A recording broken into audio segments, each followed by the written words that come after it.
नहीं सुख साधन और ठोर ठिकाना। हमको याद है, हम बच्चे थे जब प्रयागराज का कुंभ का मेला पड़ा, वो हमको संत भेष में आए, उस समय लगभग 3 साल हो चुके थे। हम प्रयागराज में गए, हमारे पास पैसा नहीं था जाने का आने का, और तो बस यमुनानगर से थी स्वामी जी की शिव शक्ति आश्रम वालों की, तो उन्होंने कहा हमारे साथ चलो, चल दिए। पास तो कुछ था नहीं, पैसे गए। और फिर वापसी में यमुनानगर जब गई बस, तो प्रयागराज से वृंदावन सब यात्री आए। रुके कहां थे? स्वामी श्री गंगेश्वरानंद जी के आश्रम में, स्वामी जी जानते थे। रुके 1-2 दिन, हम भी साथ में रुके, फिर बस चली गई वापिस यमुनानगर। हमको तो यमुनानगर जाना नहीं था, वृंदावन ही रहना था। अब छोड़ के चले गए, और तो जाना था उनको, हमारे पास कोई ठोर ठिकाना नहीं था। यमुनानगर हमको जाना नहीं था, यद्यपि स्वामी जी ने कहा था चलो हमारे पास वहीं आश्रम। अब वृंदावन छोड़ के कहां जाना, सब छोड़ के वृंदावन आए, वृंदावन छोड़ के कहां भटकना, रह गए। अब हमारे पास कोई व्यवस्था नहीं थी रुकने की, और किसी और का आश्रम उनके लिए हम अपरिचित थे। तो बस यात्री सब चले गए, हम वहीं रह गए।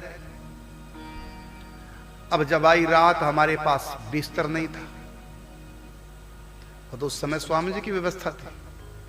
तो रात्रि के समय जब ठंड अधिक लगी, क्योंकि प्रयाग का जो मेला होता है माघ में होता है, जनवरी की बात, जनवरी महीने की,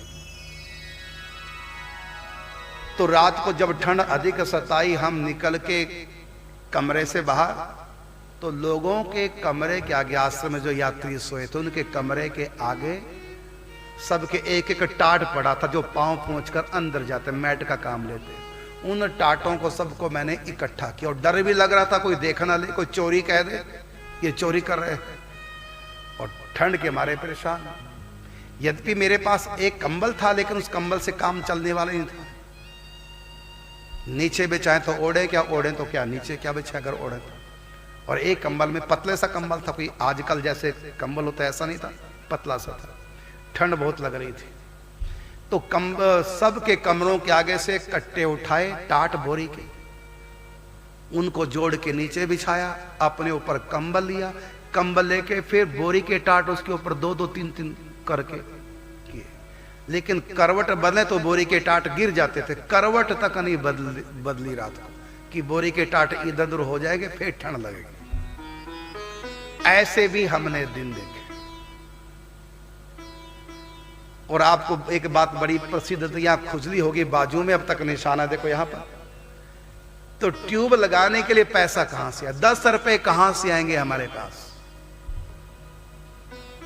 पड़ोसियों के यहां से हमारे पास भोजन तो आ जाता था, 2-2 रोटी 3 घरों से जाती, 6 रोटी हमारे दिन भर का गुजारा चल जाता।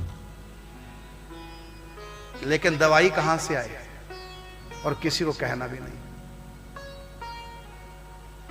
और पंडित जी ने, जिनकी चरित्र आप सुन रहे हैं, पूज्य पंडित जी ने, उस समय मिर्ची वाली बगीचे में नहीं, यहां दान घाटी पे आ चुके थे। तो पंडित जी ने मना कर रखा था कि भंडारों में नहीं खाना, कहीं जाना। अब भंडारे में हम जाएं, वहां दक्षिणा मिल जाती थी, उससे ट्यूब खरीद लेते, लेकिन पंडित जी ने मना कर रखा था, भंडारों में नहीं जाना। लेकिन हम पंडित जी की बात न मानकर केवल इससे खुजली से इतने अधिक परेशान थे, नींद भी पूरी नहीं होती थी, और पानी टपकता था इसमें बाजू में, इतना परेशान था। और रहत न आर्त के चेत, जब आर्त की दुख की अवस्था आती है तो ज्ञान सब धाराशायी हो जाता है। तो पंडित जी की अवज्ञा कर दी हमने, जबकि पंडित जी ने कहा था भंडारे में नहीं जाना, लेकिन हम दुखी इतने थे खुजली से, अंत में भंडारे में गए इस लालच से कि 10 रुपए 5 रुपए दक्षिणा मिल जाएगी, उससे मैं ट्यूब खरीदूंगा और लगाऊंगा। इतनी तकलीफें सहन करनी पड़ती। और मुझको पता, जब मैं ब्रज में भ्रमण करता था क्या स्थिति होती थी। रात को तो मैं सो ही नहीं पाता था, मच्छर इतने तंग करते थे और कोई पूछने भी नहीं आता था। कहीं भी किसी गांव में जाता तो कोई मंदिर मिलता, वहां संत से जरूर कह देता मैं भोजन किसी घर के आगे नहीं भिक्षा करी। जहां भी जाता रुकता तो गांव में मंदिर होता, वहां कोई ना कोई पुजारी होता, बस मंदिर में चले जाता, ठाकुर जी से भिक्षा मांगता। और जूते चप्पल का तो मतलब ही नहीं। सर्दी का समय सिला हुआ कपड़ा कौन के बनियान तक मेरे शरीर पे नहीं थे, बस वही एक पतला सा कंबल वही ओढ़ लेता था और नंगे पांव।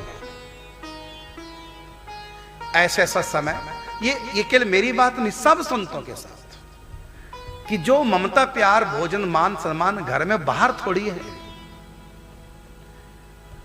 कोई श्रद्धालु होता है बिरला जो श्रद्धा से भोजन कराए, वो भी एक ही बार कराएगा, बार बार तो वो भी उसकी भी इतनी श्रद्धा नहीं कि सारा भार संत के ऊपर उठा ले, संत का भार अपने ऊपर ले ले।